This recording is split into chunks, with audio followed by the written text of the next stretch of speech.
¿Se interesa Dios más por castigar el mal o por restituir el orden?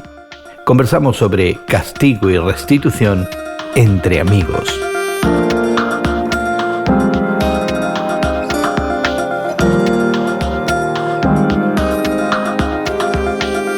Gracias por acompañarnos entre amigos esta conversación semanal sobre la fe cristiana y el mundo contemporáneo que tenemos Guillermo Serrano, Elsa Mazón y tu amigo Gerson García.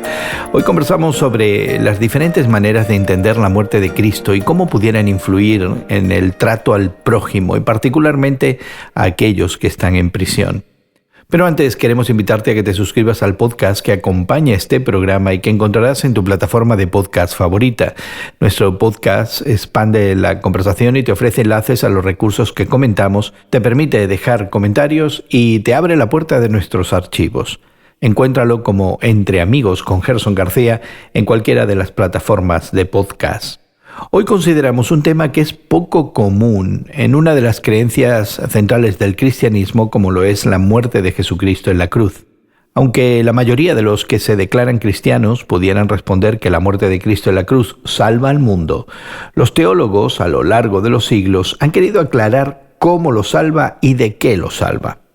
Y a lo largo de la historia del cristianismo se han ofrecido por lo menos 5 respuestas a esas preguntas del cómo de la salvación.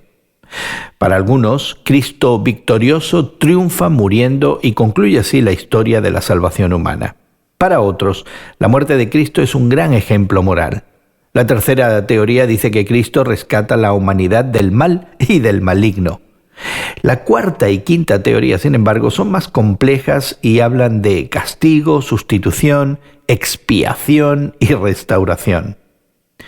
En la teoría de la satisfacción, solo Cristo puede satisfacer las demandas de Dios y restaurar completamente el orden en el universo que el pecado humano ha destruido. En la teoría de la sustitución penal, Cristo al morir paga completamente la pena de muerte en lugar del pecador humano, haciendo caer toda la ira de Dios sobre Cristo.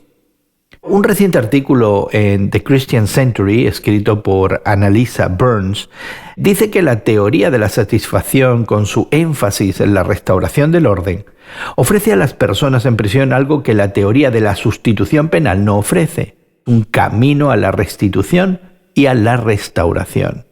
Y sin embargo, Elsa, sí podemos entender la diferencia de esos énfasis, sí podemos entender la practicalidad de estos énfasis, ¿no? Sí, yo creo que en la vida diaria, sin darnos cuenta, muchas veces practicamos esos juicios, ¿no? Lamentablemente, ¿no? ¿Quién más quisiera uno ponerse entonces en el lugar de Dios, de poder considerar no solamente la evidencia material, pero las motivaciones, ¿no? Yeah. Recuerda también la famosísima historia de Víctor Hugo, ¿no? Los Miserables, donde en una época donde la Francia en su tiempo, los ricos eran riquísimos y eran muy pocos, y la mayoría de la nación estaban muriendo literalmente de hambre. Entonces esta historia, esta gran novela de Víctor Hugo, nos muestra a un hombre que roba un pedazo de pan para alimentar a su hermana que estaba embarazada.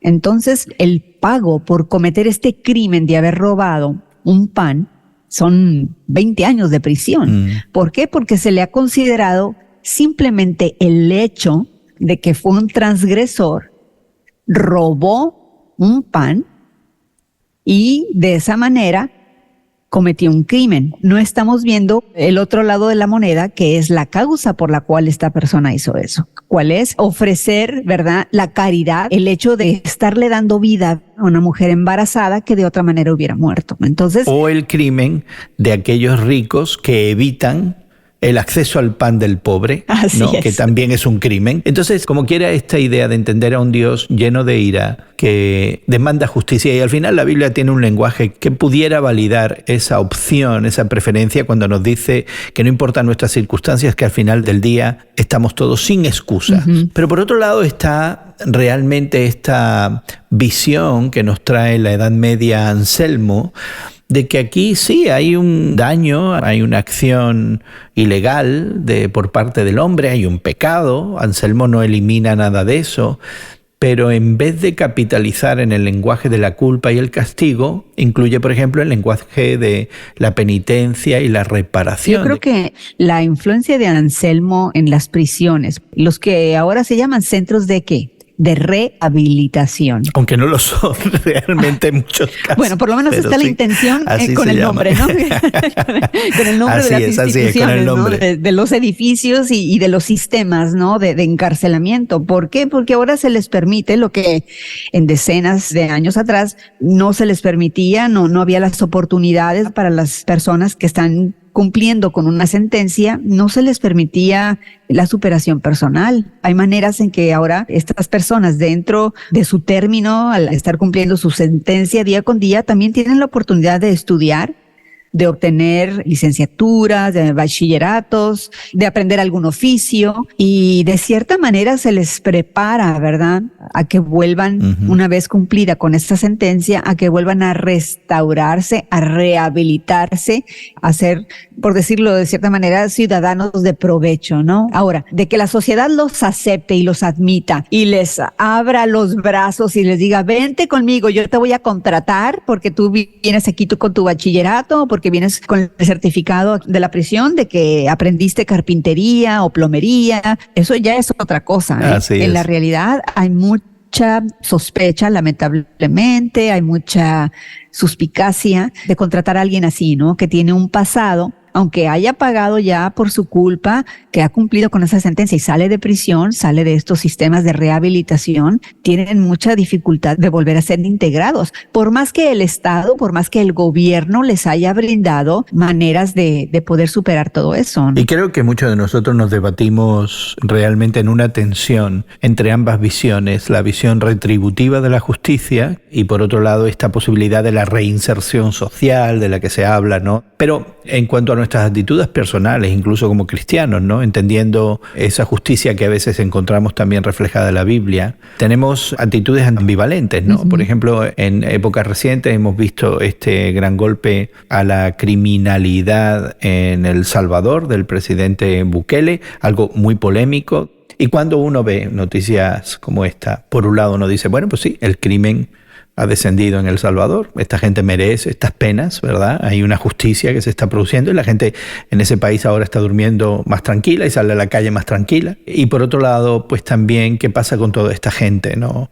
¿Es un acto justo? ¿Estamos considerando todas las circunstancias de cada uno de ellos? ¿Estamos haciendo un proceso legal debido, no? ¿Hay un plan de reinserción social? ¿O si mañana desaparecen todos y nadie da razón de ellos, no se nos cae una lágrima por ninguno de ellos, ¿no? Y esto me pone a mí particularmente, y creo que a muchos de nosotros, en esta tensión acerca de, por un lado, lo que es el crimen que requiere castigo y la justicia, pero por otro lado esta idea que es muy evangélica de la gracia, y me parece que tanto la visión de Juan Calvino, que prefería esta sustitución penal, o de Anselmo, que hablaba de la satisfacción restaurativa, están presentes en el Evangelio, pero normalmente cuando se trata de la población penitenciaria, tanto en el país donde tú vives, en México, como donde yo vivo, en Estados Unidos o en El Salvador o en cualquier otra parte del mundo, entonces sí nos olvidamos de la gracia y nos vamos a este elemento del pago por el crimen. Y cuanto más severo, a veces mejor. No tenemos en realidad respuesta. Creo que los dos conceptos forman parte de nuestra realidad. Los dos conceptos son necesarios. Creo que en nuestro corazón, dependiendo de qué lado nos toque, ¿verdad?, el acto criminal, muchas veces nos inclinamos de un lado o del otro y muchas veces con demasiada facilidad. El hecho, ¿no?, de requerir justicia. Si a mí se me ha violentado de cierta manera y la policía ha atrapado a la persona que me ha perpetrado el crimen, cualquiera que haya sido el crimen, ¿no? Entonces yo, por supuesto, voy a querer, yo y mis familiares vamos a querer un acto de justicia y que a esta persona se le haga pagar, ¿o no? Si soy la madre de ese joven, de ese muchacho, de esa persona que cometió ese acto, ¿cómo me voy a sentir y cómo me voy a ver? Y yo creo que se nos olvida muchas veces que la justicia es algo muy complicado. Y justamente es el perdón, a mi manera de entender, donde se rompen muchos de estos modelos que tratan de explicar qué es lo que sucedió en la cruz y cómo Dios, a través de Jesucristo en la cruz, salva al mundo. Y es esta palabra perdón, me parece que es ahí donde se rompe, porque todos estos sistemas, los 5 que hay, hablan de cuestiones muy transaccionales, ¿no?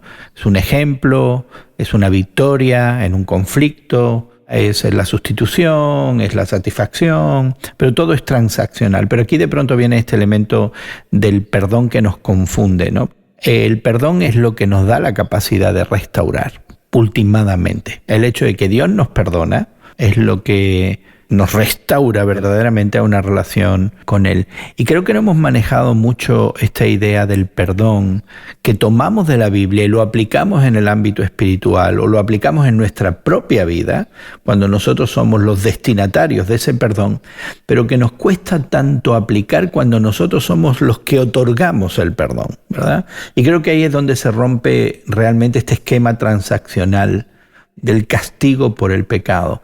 Pero a fin de cuentas, Elsa, el artículo lo que me parece que contribuye es hacernos entender que a veces estas preferencias teológicas, ¿no?, a veces tan sutiles, realmente impactan de forma práctica en la manera en la que vivimos nuestra vida y no deberían ser algo que pasáramos tan a la ligera por alto, ¿no? Estos matices, esta preferencia es muy diferente a entender a un Dios enojado que requiere retribución a un Dios que ofendido requiere alguna satisfacción con la intención de restaurarnos. Sí, yo creo que podemos ver cómo se nos presenta muchas veces en el Antiguo Testamento a ese Dios de la ira, ¿no? A ese Dios que requiere un pago porque se ha roto su ley y sin embargo, por otro lado, el Nuevo Testamento en la persona de Jesucristo me enfrenta a un Dios que, siendo el mismo del Antiguo Testamento, ese énfasis del cual tú hablas,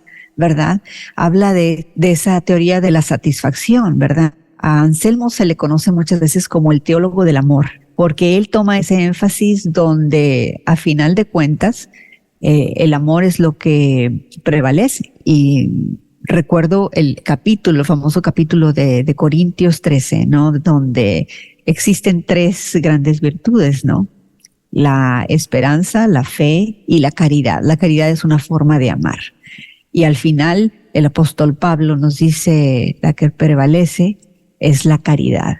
Y si aprendemos a vivir de esa manera, Gerson, nuestra sensibilidad hacia las cosas de Dios permanece, no cerrando los ojos hacia las injusticias, ¿verdad? Pero recordando que nosotros somos tan culpables ante este Dios como mi vecino de enfrente, ¿no? Yo creo que viviendo con esa postura podemos entonces enfrentar a un mundo que es un mundo muchas veces terrible, pero es terrible porque está ciego a esas cosas de Dios. Y si nosotros no somos esas cartas, esa fragancia, esa imagen, ¿verdad?, de ese Dios en la persona de Cristo, que es un Dios de amor, entonces, ¿cómo ese mundo justiciero que anhela la justicia van a poder reconocerlo como tal? Pues queremos invitarte a que explores más de cómo entender la vida y muerte de Cristo y cómo esos diferentes entendimientos, esos diferentes énfasis pueden afectar tu manera de entender el mundo que te rodea. Suscríbete al podcast que acompaña este programa, donde te ofrecemos una conversación extendida, recursos adicionales y la posibilidad de comentar sobre este tema. También podrás acceder a nuestros archivos, donde encontrarás otras conversaciones y temas que pudieran interesarte. Encuéntranos como Entre Amigos con Gerson García en Spotify, Apple Podcasts, Google Podcasts o en cualquiera de tus plataformas de podcast favoritas. Agradecemos a nuestros equipos técnicos en México, Brasil y Estados Unidos su trabajo para que esta conversación llegue hasta ti. Y tu amigo Gerson García se despide de ti hasta otro momento en el que nos unamos a conversar entre amigos. Entre Amigos es producido por Eventual Media y distribuido por Radio Moody para ministerioreforma.com.